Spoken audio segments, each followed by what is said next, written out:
If you've traded in your truck for a newer model in the last 5 years, you may have made a costly mistake, and you're not alone. While dealerships push complex turbo engines and high-tech features that often fail, Consumer Reports recently revealed 6 pickup trucks that are exceptionally durable, leaving the industry concerned. These are trucks that easily reach 300,000 miles, while brand-new $80,000 models sometimes need towing before 50,000 miles.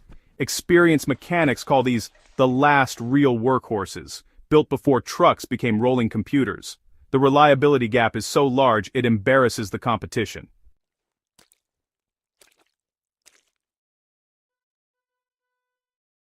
If you're chasing the newest models with all the bells and whistles, take note, here are 6 trucks that show they really don't make them like they used to.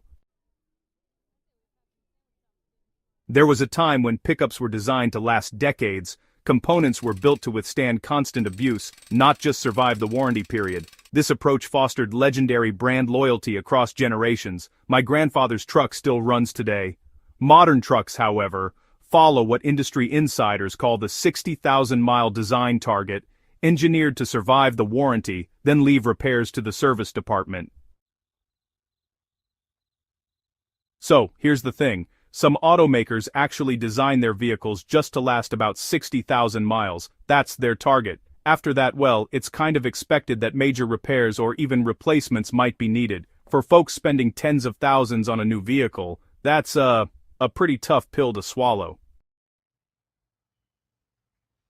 While this model is definitely profitable for manufacturers, it's pretty costly for consumers who expect long-term durability from a $70,000 vehicle. Toyota, is one of the few companies that still designs with longevity in mind. While competitors are out there reducing material thickness just to cut costs, Toyota actually over-engineers key components, spending a little bit more upfront to save customers thousands in future repairs. Sure, this might reduce short-term profits, but it really builds lasting brand loyalty.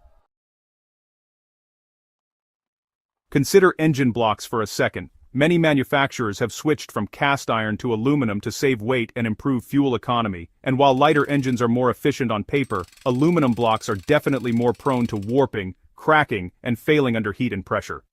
Open-deck engine designs, which are pretty common in modern trucks, are cheaper, but they just don't hold up as well under stress compared to those older closed-deck designs. Alright, so let's talk about engine block materials for a minute. The kind of metal used in an engine block can make a huge difference in how long that engine lasts and how much abuse it can handle over the years.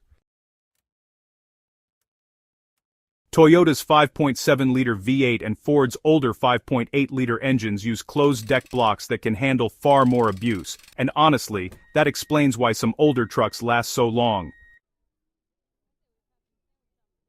Here's a secret dealerships don't advertise. They make most of their profit from repairs, not vehicle sales. A truck that rarely needs repairs hurts their bottom line, creating an incentive to design vehicles that, well, fail shortly after the warranty expires. When you look at how dealerships make money these days, it's not just about selling vehicles. In fact, a big chunk of their profits comes from repairs, maintenance, and replacement parts. So, yeah, the way vehicles are designed and built can really benefit the service department in the long run. For example, cooling systems could be built to last 300,000 miles, but most modern trucks use plastic parts and small radiators that start failing around 80,000 miles. That $900 repair is pure profit. Meanwhile, older Toyota Tundras, with all-metal cooling systems, run reliably year after year. Naturally aspirated V8 engines were once the benchmark for trucks, simple, reliable, and long-lasting. Today, most trucks use turbocharged engines, promising better fuel economy, but at a cost. Turbochargers often fail between 100,000 and 150,000 miles, with repairs ranging from $2,000 to over $4,000. Including labor and related parts, repairs can exceed the value of many older vehicles. So, as automakers pushed for more power and better fuel efficiency, turbocharged engines became more and more popular. These engines, really changed the game, offering smaller displacements with big performance boosts.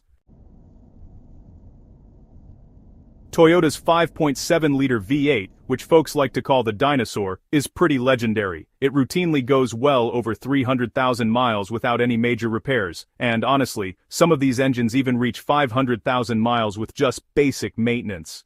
It's kind of wild, but this engine wasn't retired because it couldn't keep up. In 2022, it was phased out due to stricter emissions regulations, not because it failed.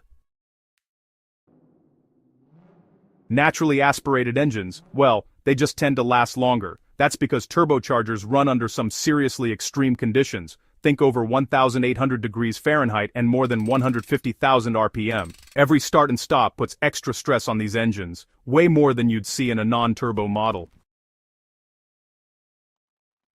Now, when you think about turbocharged engines, you gotta remember, they deal with a whole lot more heat and pressure than their naturally aspirated counterparts. That means more stress on the engine's components, which, honestly, can lead to more wear and tear over time. Turbo engines also require complex intercoolers, high-pressure fuel injection and sensitive sensors, all potential points of failure. While a naturally aspirated engine has, about 15 to 20 critical components, modern turbo engines can have 40 to 50. Intercoolers on Ford EcoBoost engines, for example, often fail around 60,000 miles, costing about $1,200 to fix, and high-pressure fuel pumps on GM turbo engines can fail at similar intervals. Meanwhile, the old Tundra's V8 just needs oil changes and the occasional spark plugs. The second-generation Toyota Tacoma defies typical depreciation. Most trucks lose 50 to 60% of their value in 5 years, but Tacomas often retain 70 to 80%, even after a decade. This isn't just anecdotal, it's reflected in Kelley Blue Book values, auctions, and classified listings. When it comes to resale value, the numbers really speak for themselves. Trucks like the Tacoma consistently hold their value much better than most competitors, and that's something that matters a lot to owners when it's finally time to sell or trade in. A 2012 Tacoma TRD with 100,000 miles still sells for between $20,000 and $25,000, whereas an F-150 from the same year with similar mileage fetches only $12,000 to $15,000. This isn't about brand bias. It's market recognition of reliability, which, directly translates into financial value. Lease companies. Well, they actually dislike vehicles like the Tacoma because their strong resale value disrupts residual value predictions, sometimes leading to higher monthly payments. This has given rise to what folks call the drive-for-free phenomenon. Owning a reliable truck can actually cost less than leasing because you retain value when selling. Auction data shows used Tacomas often sell within minutes, frequently above expected prices, while less reliable brands really struggle to sell used trucks. So, in this section, let's talk a bit about leasing and auctions.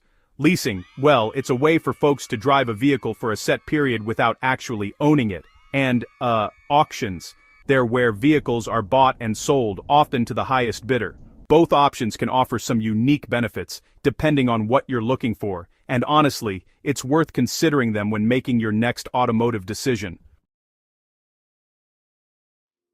Even insurers favor reliable trucks, often offering lower rates because these vehicles are less likely to break down or require towing, reducing total ownership costs for savvy buyers. At the 10-year mark, most trucks are near salvage value, but, a 10-year-old Tacoma with 150,000 miles may still retain 40% of its original MSRP, outperforming many traditional investments. Nissan's Frontier is another example. It remained largely unchanged from 2005 to 2021, earning criticism for outdated design and technology. Yet, this consistency made it one of the most reliable mid-size trucks ever.